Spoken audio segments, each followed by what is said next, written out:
en la señal que dejó la espada. Mire mis manos. Terrible, hermano. Porque aunque el Señor resucitó con un cuerpo glorificado, esas señales no se le van a quitar. Cuando Él extienda las manos y usted y yo veamos la señal de los clavos. ¡Ah! ¡Aleluya! Es para caer de rodillas, para caer en adoración cuando veamos la herida del costado que la lanza de Roma le atravesó. Y veamos su cabeza con todas las cicatrices de las espinas que atravesaron. Esa fue la derrota, lo que selló la derrota definitiva del infierno. El diablo ya no hallaba qué hacer. Y entonces aquellos discípulos que habían estado ahí medio adormitados y medio pasivos y medio carnudos y de todo, y que se habían descarriado y habían hasta maldecido el nombre del Señor, ahora dicen: no, ya resucitó, de aquí para allá vamos a entregar la vida en cualquier momento, pero ni la cárcel, ni las piedras, ni las maldiciones, ni los fariseos, ni los saduceos, ni los judíos, ni los romanos, ni nadie nos podrá detener. Y por eso es que se volvieron estrépitos, poderosos en palabras. Dice la palabra de Dios en el capítulo 7 de los Hechos, que cuando Esteban estaba clamando allí y predicando la palabra, no lo podían mirar. El rostro brillaba como el sol. Y cuando las piedras le caían encima, empezó a decir: mire, se acaba de abrir el cielo, veo los cielos abiertos. Oh, gloria a Dios. Y veo a Jesús a la diestra del Padre. Qué cosa más maravillosa, hermano. Bendito sea su nombre por siempre. Y entonces, como no dejaban de hablar de Cristo y decir: ha resucitado, y ese era el mensaje por todas partes: ya resucitó, venimos a predicar del resucitado. Por eso es que usted encuentra que el verso 2 dice: y resentidos de que enseñasen al pueblo y anunciasen en Jesús la resurrección de entre los muertos. Se les metió un resentimiento terrible que los perseguían. Pero ¿qué es lo que queremos decir? Lo que queremos decir es lo que está escrito en el verso 13. Entonces, viendo, mire eso, el denuedo de Pedro y de Juan, o sea, el ímpetu para predicar la palabra, para anunciar, y la firmeza con la que decían: Cristo resucitó de los muertos. Entonces dice, entonces viendo el denuedo de Pedro y de Juan, y aquí viene el tema que estamos desarrollando, sabiendo que eran hombres sin letras. Ay, hermano, qué pedrada de frente, en la pura frente, más fuerte que la que le pegó David al gigante Goliat. Esta es una pedrada muy fuerte, porque ellos sabían. Aquí dice: entonces viendo el denuedo de Pedro y de Juan, y sabiendo, no eran ignorantes, ellos sabían que esos hombres que estaban hablando y que predicando y orando por los enfermos y haciendo tantas maravillas y milagros en el nombre del Señor, eran hombres sin letra y del vulgo. O sea, aparte de no ser letrados, eran de lo más bajo, de lo que la gente ni siquiera saludaba. Eso era lo que los tenía con resentimiento, que ellos, siendo tan poderosos estudiados, doctores, intérpretes de las leyes y de tantas cosas que sabían, y no tenían nada de lo que aquellos ignorantes, según el hombre y según la carne, tenían, que ellos no podían tener. Porque eran sin letras y del vulgo, se espantaron, dice que se maravillaban y le reconocían que habían estado con Jesús. ¿Cuántos de ustedes están con Jesús? ¿Cuántos son de Cristo? Eso es grande, hermano, porque nos hemos acercado, nos hemos arrimado, nos hemos fusionado con el Dios de la vida, con el tronco principal. Y esa vida se ha transmitido a nosotros. Bendito sea Dios. Cualquiera de ustedes que se sienta ahí como medio acomplejado. Algunos dicen, si yo tuviera otra cara, otra figura fuera. Eso no se trata de la cara. Hay caras bonitas que no sirven para nada. No se trata de la cara, ni del apellido, ni de la estatura. Se trata de la misericordia de Dios, de lo que Dios puede hacer con la vida de una persona. A Dios sea la gloria por siempre. Aleluya. Mire, hermano, voy corriendo porque ya el tiempo me va premiando, pero mire lo que está escrito en el libro de los Jueces, el capítulo 6. Jueces capítulo 6, versículos 15, dice la palabra: entonces le respondió: ah, Señor mío, ¿con qué salvaré yo a Israel? He aquí mi familia es pobre en Manasés, y yo el menor de la casa de mi padre. Tenía las de perder. El Señor le está diciendo: con esa tu fuerza salvarás a Israel. Ay, Señor, está equivocado. No sabe quién soy yo. No sabe que mi familia es la más pobre. Como pobre, no tenía voz ni voto. Y yo, el menor de todos. Porque los mayores, los primogénitos, eran los considerados como privilegiados, como ilustres, como poderosos. Pero un pobre que nació por allá, y peor si pasaba del número 7, ya ese no era considerado ni siquiera dentro de la familia así como importante.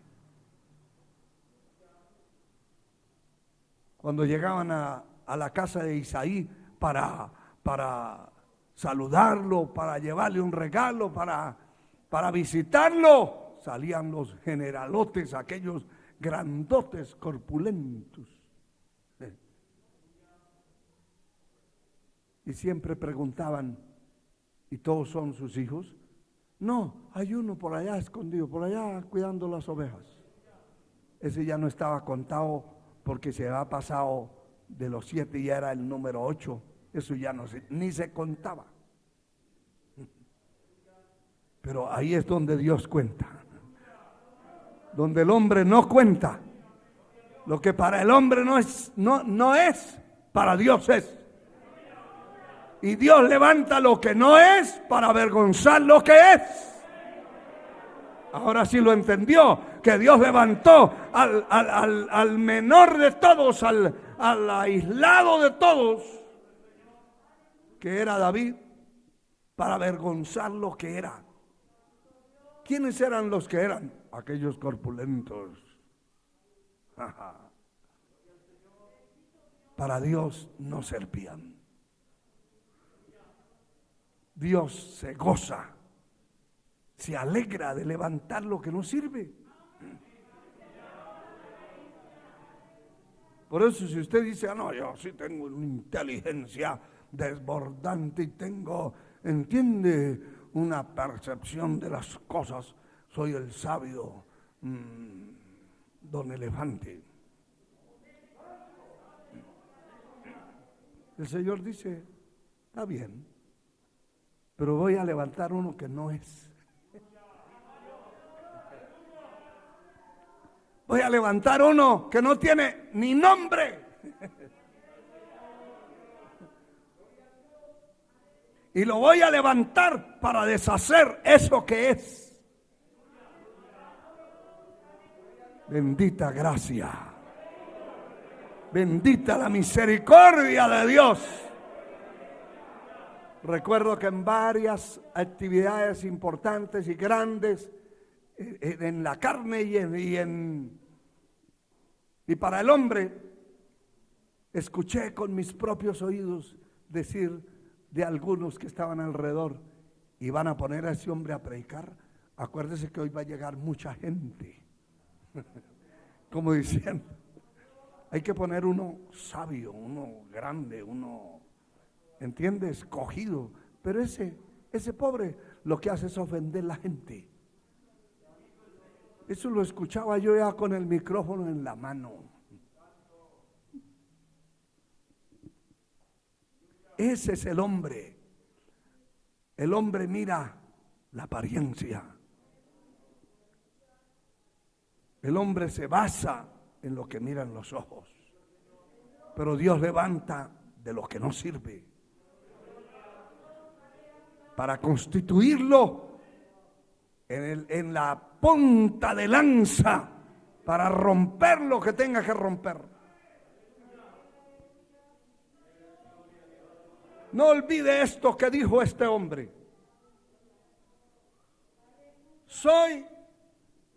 Mi familia es pobre en Manasés, y yo el menor de la casa de mi padre. Y Jehová le dijo, ciertamente yo, y eso es lo importante. ¿Notó lo importante aquí? ¿Qué le está diciendo el Señor? Es cierto, su familia es pobre. Usted, el que no lo toman en cuenta en nada, es el menor, el que no sirve.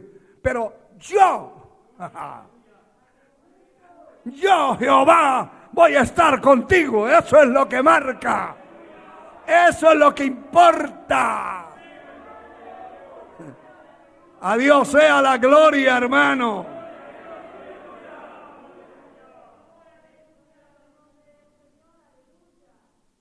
Yo estaré contigo y derrotarás a los madianitas como un solo hombre. Aleluya.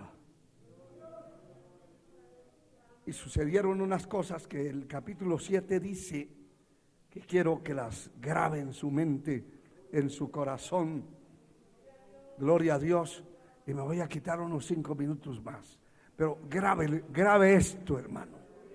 Porque es que esto, ahorita tal vez usted, que no tiene ningún problema, ninguna situación, todo eso es suave y hasta puede dormir mientras oye el mensaje. Pero el que está abatido en situaciones complicadas, sabe que estas cosas tienen que estar guardadas en el corazón. Y va a llegar el momento en que las necesitamos.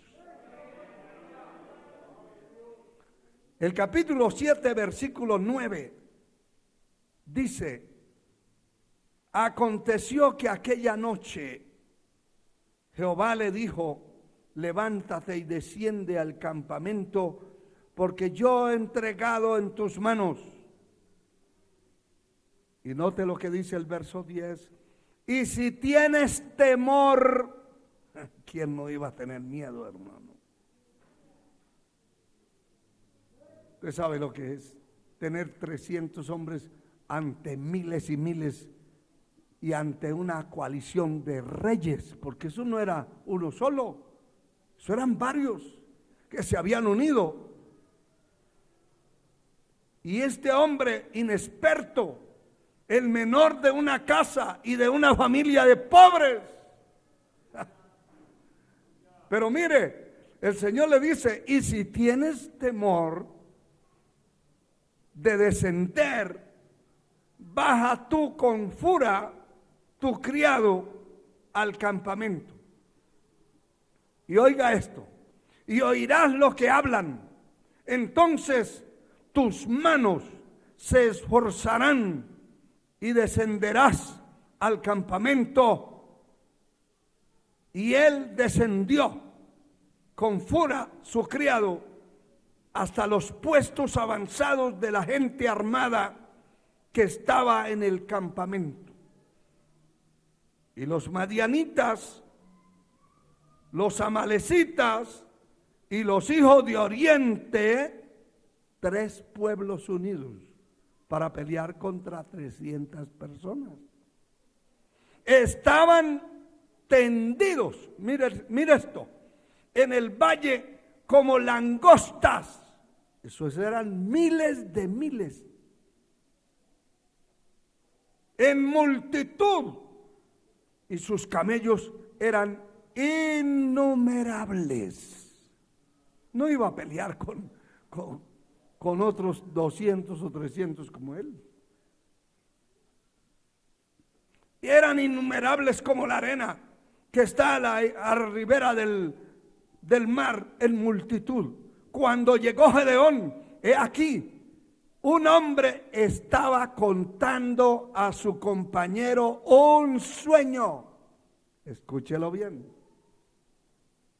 Diciendo: he aquí, yo soñé un sueño, veía un pan de cebada que rodaba hasta el campamento de Madián, y llegó a la tienda y golpeó de tal manera que cayó y la trastornó de arriba a abajo, y la tienda cayó. Eso soñó ese hombre. Era uno de los enemigos y le estaba contando al otro, y Gedeón y Fura estaban allí oyendo. A ver, ¿qué fue lo que el Señor nos mandó a que escucháramos? Y mire esto, verso 14. Y su compañero respondió y dijo: esto no es otra cosa sino la espada de Gedeón, hijo de Joás, varón de Israel.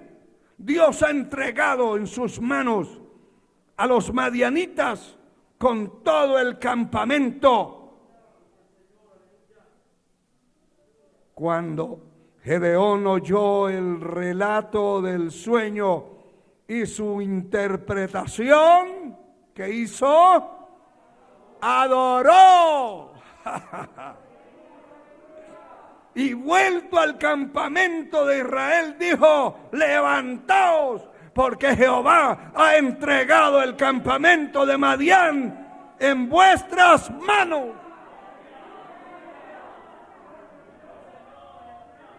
¿Sabe que servimos a un Dios extremadamente sabio,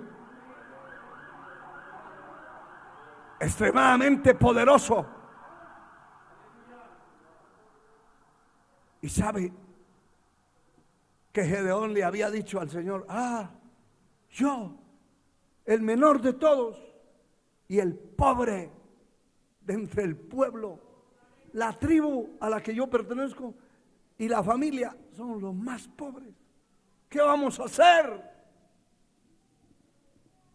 Y sabe que aquel hombre que era parte de los madianitas estaba contando ese sueño que tuvo y dijo la frase, la palabra, usó la palabra pobre, porque sabe usted que el pan de cebada en Israel era el pan de los pobres.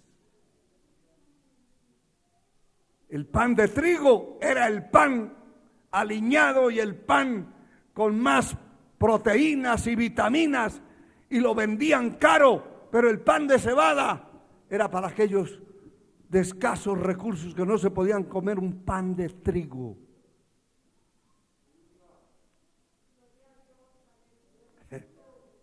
¿Qué es lo que estaba refiriendo? Aquel hombre dice que soñé y veía un pan de cebada, un pan de pobre, un pan de pobre, pero ese pan de pobres vino rodando y dando tumbos y golpeó el campamento de los madianitas y cayó. Y el otro dice: ¿y qué será eso? No es otra cosa que la espada de Gedeón. Que Dios, el Dios de los israelitas, el Dios de los judíos, le entregó el campamento nuestro. ¡Ay de nosotros! Porque un pan de cebada que no valía nada, que era un pan de pobres, desbaratará el campamento. ¿Con qué Dios pelea, hermano? Con lo que no es.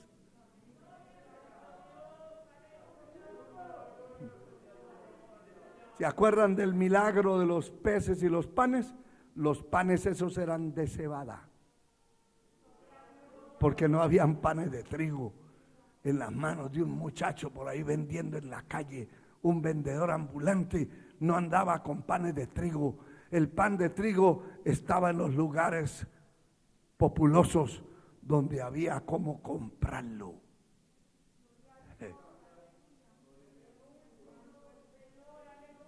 Pero Dios de esos panes de cebada los multiplicó por canastados y le dio a más de 5,000 hombres, sin contar niños ni mujeres, y todos comieron y se saciaron y se llevaron. Todavía le quedó a cada discípulo un canasto lleno.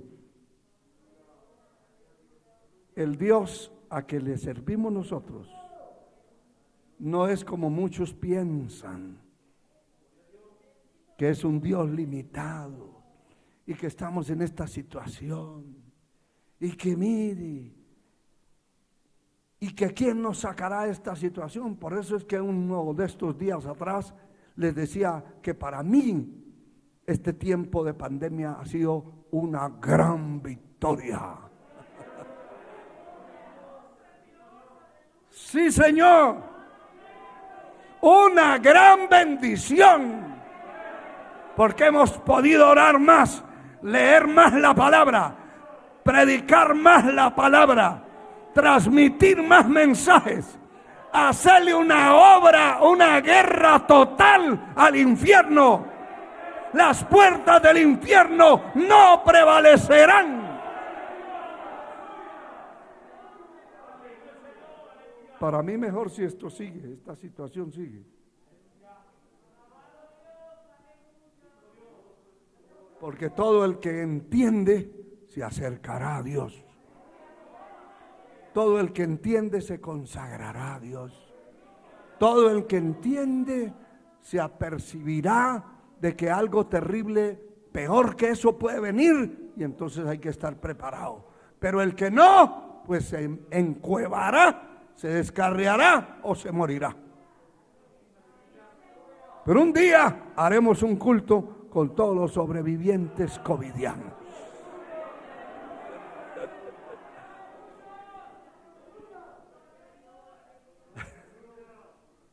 Bendito sea Dios. Bendito sea Dios. Y mire, termino con esto. El primer libro de Samuel, capítulo 9, verso 21, solamente como una referencia importante, que es el llamado y la escogencia de que Dios hace en el caso de Saúl, para ponerlo como rey. Y mire cómo sucede. Y Saúl respondió y dijo: ¿no soy yo hijo de Benjamín, de la más pequeña de las tribus de Israel? ¿Está leyendo? Y mi familia no es la más pequeña de toda la familia de la tribu de Benjamín. ¿Por qué se me ha dicho cosa semejante?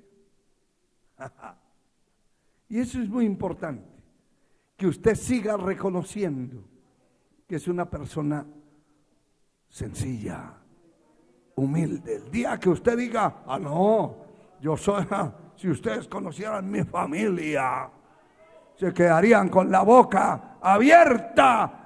Pero no es así. Que Dios nos ayude, hermano. Póngase de pie. Que Dios tenga misericordia de nosotros y que nos llene de su gracia. Nos hemos pasado unos minutos, pero levante sus manos y adore.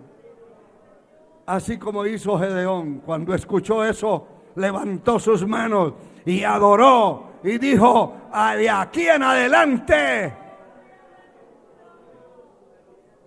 no voy a dudar ni un ápice de que Dios está con nosotros. Aleluya. Aleluya. Poderoso es Dios.